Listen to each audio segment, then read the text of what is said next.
રાજકોટ ખાતે ભ્રષ્ટાચારની પોલ ખુલ્લી પડી છે। મામલો રાજકોટથી સામે આવ્યો છે। ભ્રષ્ટાચારને લઈ જ્યાં ભ્રષ્ટાચારની પોલ છતી થઈ છે રાજકોટ ખાતે, ત્યારે જરાના હોસ્પિટલની સીલિંગ ધરાશાયી થઈ ગઈ છે અને આ ભ્રષ્ટાચાર સામે આવ્યો છે। ત્યારે 100 કરોડના ખર્ચે હોસ્પિટલ બનેલી હતી અને આ ઘટના ઘટી છે। ત્યારે અચાનક સીલિંગ તૂટી પડતા જ ઘટના સ્થળ ઉપર નાસભાગ પણ મચી ગઈ હતી। લોકોમાં અફરાતફરી સર્જાઈ હતી અને સદનસીબે આ ઘટનામાં કોઈ પણ પ્રકારની જાનહાનિ સર્જાઈ નથી કે કોઈ પણ વ્યક્તિ ઈજાગ્રસ્ત નથી થયું।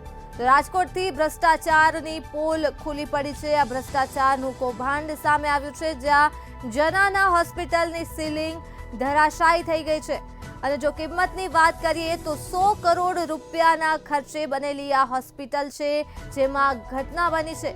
ત્યારે અચાનક જ સીલિંગ તૂટી પડતા નાસભાગ મચી ગઈ હતી હોસ્પિટલમાં, પરંતુ સદનસીબે અહીં કોઈ પણ પ્રકારની જાનહાનિ નથી સર્જાઈ કે કોઈ પણ વ્યક્તિ ઈજાગ્રસ્ત નથી થયું। તો રાજકોટ ખાતેથી આ મામલો સામે આવ્યો છે, જ્યાં ભ્રષ્ટાચારનું આ કૌભાંડ જોવા મળ્યું છે। ભ્રષ્ટાચારની પોલ ખુલ્લી પડી ગઈ છે।